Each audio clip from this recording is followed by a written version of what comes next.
Have you ever felt like someone is watching, even when you're completely alone? Not a person, not a camera, but something deeper. A presence behind your thoughts, an awareness beneath your name, a gaze that doesn't blink because it isn't looking with eyes. It's subtle, it's strange, and if you've ever paused long enough to notice it, you know it doesn't go away. This silent witness, this quiet sense that behind every smile, every decision, every doubt, someone is observing. But who? And here's the more haunting question. If there is no one watching, why do you still feel observed? Welcome to Stillness Unfolded. Today, we're not chasing answers. We're pulling back the curtain. We'll explore one of the most profound teachings in Buddhism, emptiness, not as a cold void, but as the very doorway to presence, peace, and compassion. So take a breath, set the world down, and come sit with us as we uncover what it means to let go of the one who watches and discover what remains when you finally stop holding on. And if this resonates with something deep within you, don't forget to like this video, subscribe, and share your reflections in the comments below. Let's walk this unfolding path together. Chapter 1. What you hold as real was never meant to be held. What if the world you trust with your senses, the floor beneath your feet, the people you love, the plans you carefully lay out, wasn't as solid as you believed? What if the most real things in your life were not fixed at all, but always slipping through your fingers like water? This isn't just a philosophical thought experiment. It's one of the deepest revelations in Buddhist teaching. The idea that what we cling to as stable and permanent is, in truth, in motion. We crave certainty. It's human. We want to believe there's ground beneath our steps, that our identities are consistent, that love will last forever if we hold on tightly enough. But the Buddha never promised comfort through control. He offered something more profound, the kind of freedom that comes not from clinging tighter, but from loosening the grasp. Let's look closer at the idea of realness. Most of us equate real with permanent or unchanging. We look at a mountain and assume it will always be there. We fall in love and hope it will never change. But even mountains erode. Even the strongest feelings shift. The people we knew yesterday grow into strangers or become deeper companions. Change isn't the exception. It is the rule. This is where the Buddhist insight of impermanence, or anicca, comes into view. Impermanence doesn't mean that nothing matters. It means that everything matters in a way that's different than we imagined. Things matter because they are fleeting. The cherry blossom is beautiful because it fades. The breath is sacred because it disappears the moment it arises. Modern science backs this up, too. At the smallest level, we find that everything that looks solid, your hand, your desk, your heartbeat, is made of atoms, and atoms are mostly space. They are vibrations, interactions, probabilities. Nothing is fixed in the way we imagine. Matter itself is more of a process than a product. This insight runs parallel to what the Buddha taught more than 2 millennia ago. He described form as being empty, but not in the depressing, nihilistic sense. Not like a void or a vacuum. He spoke of emptiness as spaciousness, as the interdependent nature of all things. In the Heart Sutra, we hear, form is emptiness, and emptiness is form. This isn't mysticism. It's clarity. Emptiness doesn't mean nothing exists. It means nothing exists independently. Everything we see, touch, and feel is part of a web of causes and conditions. Your morning coffee? It's not just coffee. It's rain, sunlight, the farmer's hands, the transport system, the barista's gesture. That cup in your hand is an orchestra of moments, none of which stand alone. But we rarely see the world this way. We prefer stories. This is my house. This is my career. This is my body. Stories create a sense of stability. They make life feel manageable. And yet, when life doesn't follow our script, we suffer. Not because life itself is cruel, but because the story we wrote about it no longer fits.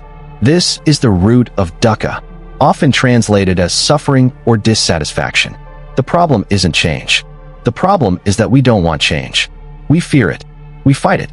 And in that resistance, we tighten, we harden, and we begin to break. But here's the liberating truth. What we thought was solid isn't. And that's not something to mourn. It's something to breathe into.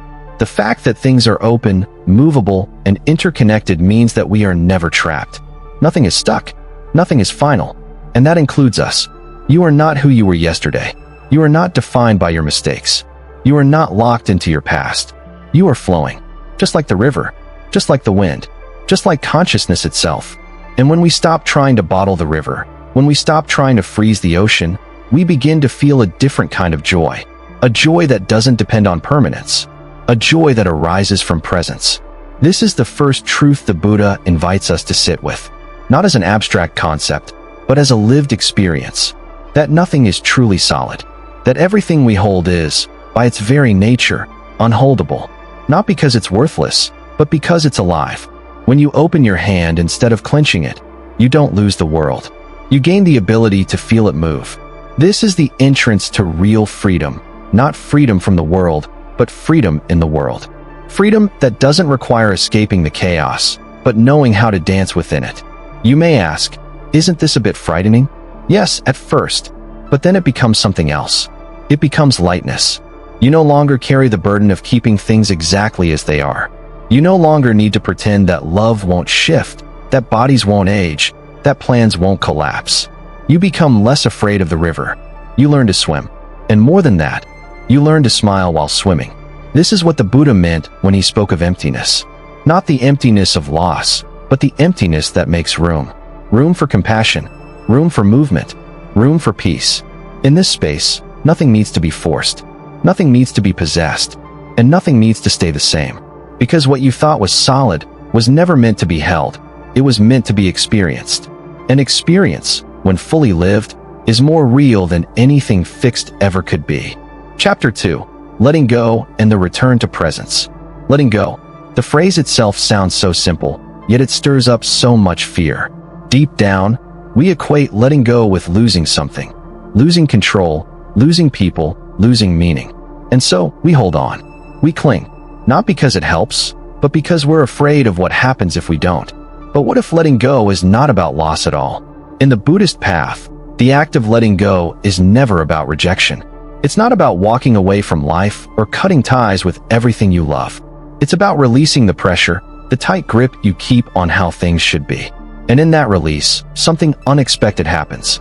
You don't become less of yourself. You become more present. We've all experienced this at some point. Maybe it was a conversation where you finally stopped trying to convince the other person to understand you, and suddenly, there was peace. Maybe it was when you stopped clinging to a past love, and your breath came back. Or maybe it was something even simpler. The moment you put down your phone, stepped outside, and actually felt the breeze on your face. Letting go doesn't require anything external to change. It only asks that you change the way you relate to what is. The Buddha once said that the root of suffering is not in the things of this world, but in the craving for them to remain, to belong, to be under control. Not in love, but in the fear of love slipping away. Not in success, but in the desperation to keep it. This craving binds the heart. It closes us off from life. It turns beautiful moments into anxieties and relationships into battles of possession. But here's the paradox. The harder we cling, the more we lose what we're trying to protect. A hand clenched around water finds only dryness. The tighter we hold, the more everything slips away. Letting go, then, is not an act of weakness. It's an act of supreme courage. It takes strength to soften. It takes clarity to release a story you've carried for years. It takes deep wisdom to recognize that no amount of clenching can save you from change. And yet, when you do, when you even begin to loosen your grip, something extraordinary opens up. You begin to feel space. Not just physical space, but emotional, spiritual, internal spaciousness. You breathe again. You laugh again. You notice the way sunlight lands on your hand, or how silence can be full instead of empty. The teachings describe this as non-attachment, not detachment. The difference matters. Detachment is cold, distant. It says, I don't care. Non-attachment says, I care deeply, but I do not possess. It's the difference between loving with fear and loving with freedom. When you live with non-attachment, you can still love fully. You can still show up for people, give your all to your passions, strive toward your goals. But you do so knowing that none of these things can define or complete you. They are part of your journey, not your prison. A lotus does not cling to the water. It rises from it. It blooms in it, but it is not bound by it. So how do we practice letting go in real life? Sometimes, it starts with something small. Not reacting when a plan changes. not needing to have the last word in a conversation. Watching a difficult emotion arise, jealousy, anger, sadness, and instead of acting on it or judging it, just letting it move through you like a passing wave. Other times, it's much deeper. Letting go of a relationship that no longer aligns with your growth. Letting go of the identity you've spent years building, but which no longer feels true. Letting go of a belief that has kept you safe, but also small. It can feel like death. And in a way it is. It's the death of illusion. The death of the belief that you can control the uncontrollable. But what rises in its place is not emptiness, it's aliveness. Real, vibrant, full-bodied life. Life that doesn't need to be micromanaged. Life that doesn't fear being broken. Letting go gives birth to presence. Not the type of presence that must be earned or proven. Not something you cultivate like a product, but a return to your natural state. The you that exists beneath the noise. Beneath the craving. Beneath the self you think you must constantly maintain. Presence is what remains when you are no longer divided by craving. When your mind isn't scattered in 100 imagined futures. When your heart isn't weighed down by unchangeable pasts. It is what the Zen masters speak of when they say, just this breath, just this step, just this moment. And here's the secret most people miss. Presence isn't a gift you earn. It's your natural state. It doesn't require you to become a monk or sit on a mountain. It just requires you to stop reaching for what's not here. Letting go is the doorway. Presence is what you walk into. In that state, you begin to see clearly. You start to feel the subtle richness of life again. Not the fireworks, but the flickers. The warmth in someone's smile. The silence in between songs.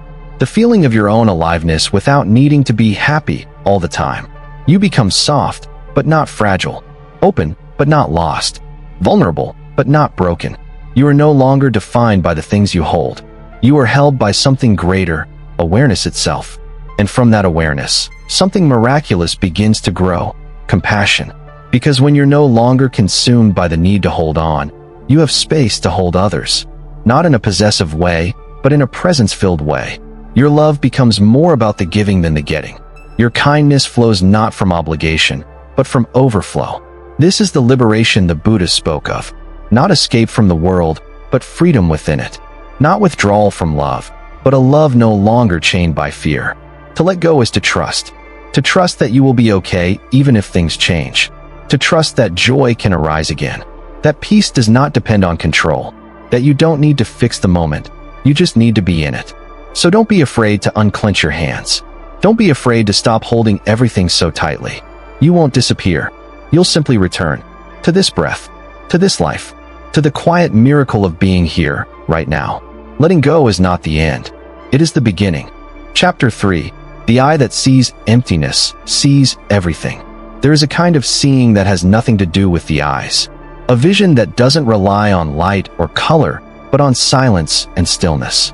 In the Buddhist path, this is known not as imagination or thought, but as direct knowing. The ability to see life as it is, not as we want it to be. It begins the moment the mind quiets. Not shuts off, not goes blank, but becomes still enough to reflect the world without distortion. Like a calm lake reflecting the moon, the mind that is settled can perceive the truth of things without adding a story to them.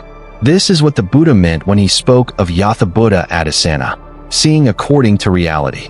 Not based on desire, not based on fear, but rooted in awareness that is naked and clear. But what is it that we're meant to see? The answer may surprise you. Emptiness. In the West, the word emptiness often evokes feelings of lack, of coldness, of a void that needs to be filled.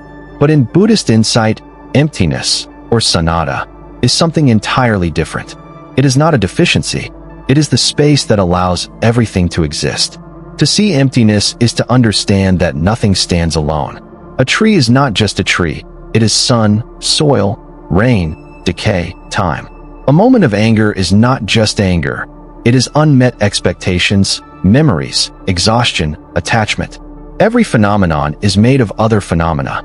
Everything is a relationship in motion. This doesn't mean things don't exist.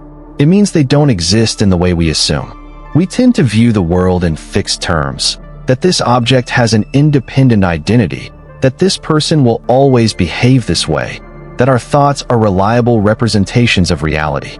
But emptiness dismantles that illusion. It reveals the fluid, dynamic, interdependent nature of all things. To see this is not to become passive. It's to become profoundly alive. When you see the world through the lens of emptiness, you begin to notice how much suffering arises from your attempt to freeze what is meant to flow. You try to hold on to joy, and it slips away. You try to push away grief, and it persists. But when you stop resisting, something else emerges: clarity. A sound becomes just a sound. A thought becomes just a thought. No need to chase it, no need to fight it. It passes like a breeze through an open window. And when it's gone, the room is still there, open, unchanged, undisturbed.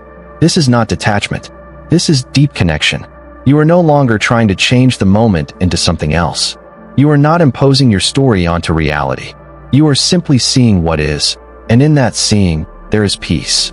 Clarity brings gentleness. You stop labeling things as good or bad.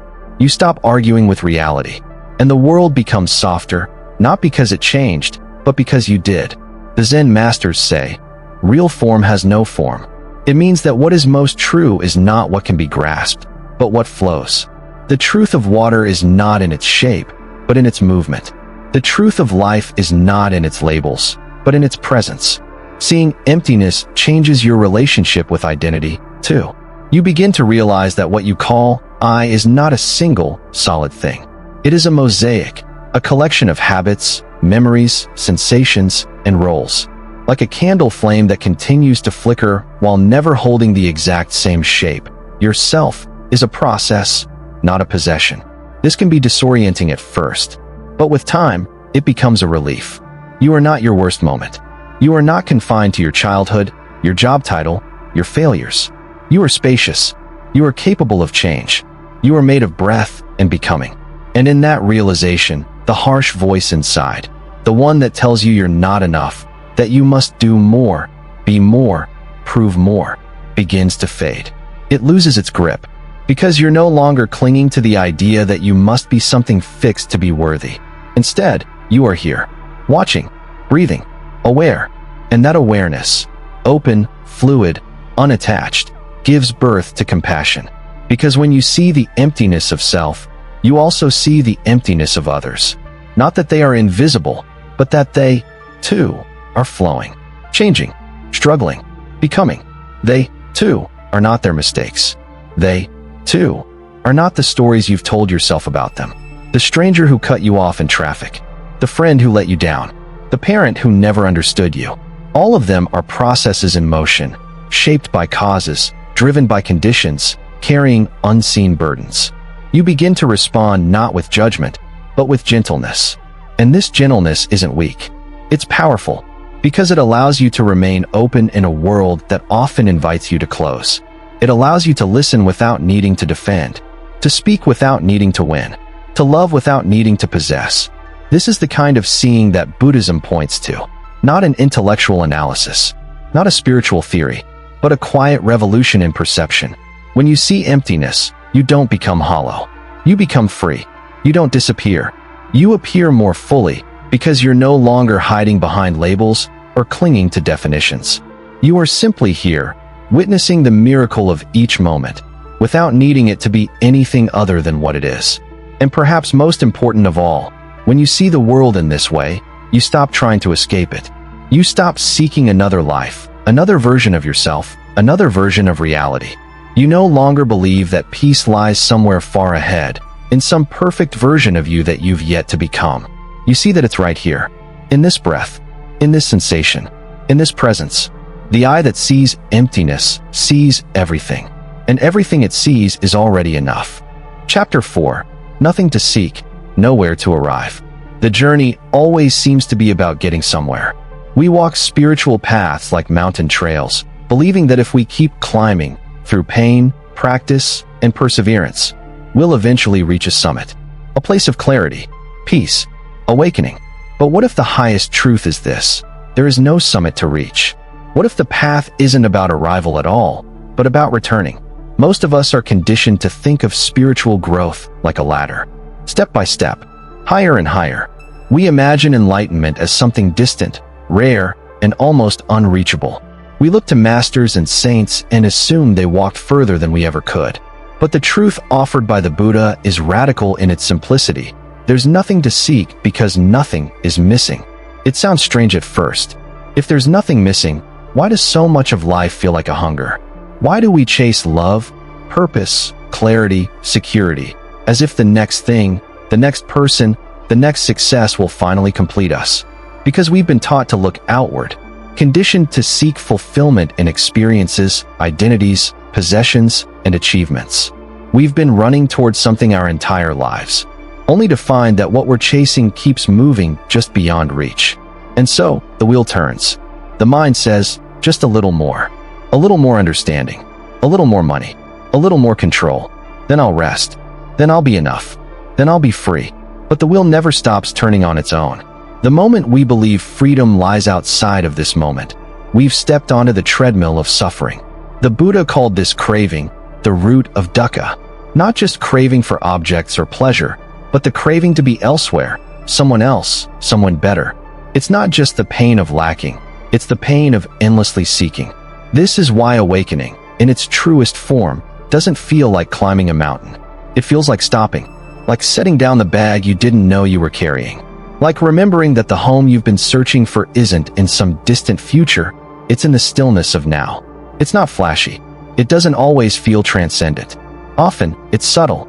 It's the quiet realization that the breath you're taking right now is not a means to an end. It is the end. That this moment, just as it is, contains the very peace you've been postponing. This isn't about giving up. It's about waking up. Waking up to the fact that every time you chased a different version of yourself, you missed the one who was already here.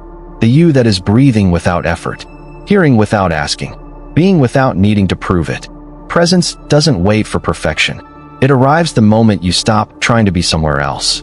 This shift isn't about becoming passive. It doesn't mean you'll stop learning, growing, healing, but your motivation changes. Instead of striving to escape who you are, you begin to evolve from a place of already being. You grow, not because you're broken, but because you're alive. You change, not to arrive somewhere new, but because movement is the nature of life. And here, in this presence, something else begins to unravel, the illusion of a solid self. In the West, we're taught to build an identity, something fixed, branded, defined. But the Buddha saw identity as fluid, impermanent, conditioned, not false, but misunderstood. The sense of I is a process, not a possession, a verb, not a noun. This is an etta, not self, not as a denial of existence, but a liberation from fixation. When you see that you are not the same person you were 10 years ago, or even 10 minutes ago, you stop needing to defend yourself so fiercely. You stop needing to explain, to justify, to control how others see you. You begin to ask less, who am I? And more, what am I becoming in this moment? And here's the unexpected beauty. When you stop trying to be somebody, you become deeply human. You begin to forgive yourself more easily. You're gentler with your past, less reactive with your emotions, more open to life as it shows up, not as you wish it were, but as it actually is. You stop comparing your journey to others because you realize there is no finish line, no final version of yourself to reach, no spiritual certificate waiting at the top of the mountain, just the quiet hum of awareness that says, this is it. When the seeking ends, joy begins. Not the high-pitched joy of winning or achieving, but the grounded joy of enoughness. The kind that arises when you sit in a chair, sip your tea, and realize that nothing needs to change for this moment to be whole. This is why in Zen, they say, before enlightenment, chop wood, carry water. After enlightenment, chop wood, carry water. Life doesn't become something else. It simply becomes visible, sacred, awake. The idea of nowhere to arrive is not a metaphor. It's the most compassionate truth we can meet ourselves with. Because when we stop believing that peace lies in the next phase of life, the next version of ourselves, we meet the astonishing truth that peace is here, unfolding, moment by moment, beneath our grasping. This is the heart of the practice. Not becoming more, but being more present. Not getting ahead, but getting still. Not finding a path, but realizing you've never left it. Nothing to seek, nowhere to arrive. Just this step, just this moment. And in that, Everything you've ever been looking for is already waiting. Chapter 5. From the center of nothing, compassion grows. When all the layers of identity fall away, when the striving quiets and the seeking ceases, what remains? Silence, spaciousness, stillness. And then, unexpectedly, something even softer begins to stir: compassion. Not as a rule or an obligation, but as a natural flowering from the soil of emptiness itself. This is one of the most surprising truths of Buddhist wisdom. From the absence of clinging, love arises. From the emptiness of self, connection blooms. Because the moment we stop obsessing over who we are and what we lack, we finally have space to feel what others carry. And we see that their burdens are not separate from our own. You see, emptiness isn't cold. It isn't lifeless. It's not the sterile void we often fear. It is vast and fertile, like the sky. It holds everything without needing to own it. It allows the rain to fall, the sun to shine, the clouds to pass, all without resistance. In that same way, the mind that has tasted emptiness becomes a home for all of life, not just the parts it prefers. When you no longer cling to your own ideas of me and mine, you become sensitive to what is us. And in that widening, something remarkable happens. Your heart starts to soften. It doesn't mean you suddenly agree with everyone, or that pain vanishes. It means you see clearly that everyone is moving through this world with the same uncertainty, the same hopes, the same fear of losing what they love. You realize that the sharp words, the selfish acts, the distant silence of others aren't always signs of cruelty. They are often signs of suffering. When you are no longer consumed by defending a fixed identity, you don't need to protect your image or prove your worth. You begin to listen differently, speak more gently, love without needing to be loved back. This is not weakness. This is the strength of a mind that has stopped clinging to illusion. And what does this strength look like? It looks like patience when someone is unkind, not because you tolerate abuse, but because you understand they are reacting from their own pain. It looks like forgiveness, not because the past is forgotten, but because you see that holding on to resentment only binds you in chains. It looks like smiling at a stranger, not for validation, but because kindness, when it's effortless, becomes contagious. This is how compassion grows, from the center of nothing, from the space within you that is no longer crowded by ego or judgment or fear. The more we let go of the need to control reality, the more we can open to it. The more we drop the story of me, the more we can embrace the fullness of we. This is the quiet miracle of samatha, of emptiness, not as absence, but as openness. And that openness allows life to flow through you. Just like light pours through a window that no longer has curtains. Just like music echoes through a room that no longer has walls. In this space, you don't have to try so hard to be good. Goodness simply flows. Because it's not about performing virtue, it's about being available to life. And when you're truly available, love doesn't need a reason. It just is. The Buddha didn't teach us to become detached and indifferent. He taught us to become free, and in that freedom, to become fully human. To cry when it hurts. To laugh without clinging. To help without calculating. And perhaps most beautifully, to allow others to be themselves. Even when they're imperfect, even when they're changing, even when they don't yet know how to return your compassion. This is not a love that demands. It is a love that includes. It doesn't erase boundaries. It makes them flexible. It doesn't eliminate pain. It lets pain be felt with tenderness instead of resistance. From the center of nothing, compassion doesn't need effort. It only needs space. Space to listen. Space to stay. Space to feel. And in that feeling, we discover the most sacred truth of all. We are not here to fix one another. We are here to walk each other home. Home. Not to some perfect version of ourselves, but back to the place where we are no longer lost in the story of separation. Back to the place where the heart beats in rhythm with the world. Back to the place where nothing is missing and everything is allowed to be exactly as it is. That place isn't far. It's here. It's quiet. It's empty of ego, but full of life. And from that center, free of fear, free of self, free of grasping, compassion begins to grow. So much of life is spent trying to become someone, trying to fix, to prove, to arrive. But when the effort drops, when the watcher dissolves, when the self stops trying to be seen, you're still here, still breathing, still alive, still aware. not as a character in a story, but as the space the story moves through. This is the heart of Buddhist wisdom. You don't need to hold on to be whole. You don't need to control the moment to belong in it. Emptiness is not the absence of meaning. It is the silence where all meaning begins. If today's journey brought you clarity, stillness, or even just a pause, let it settle. Let it echo. And if your heart feels lighter, share that light. Leave a comment. Tell us what you're letting go of. Or simply write, "I am already here," because you are. And that is enough. We'll see you again soon, right here on Stillness Unfolded. Until then, breathe, soften, and let everything you are be everything you need.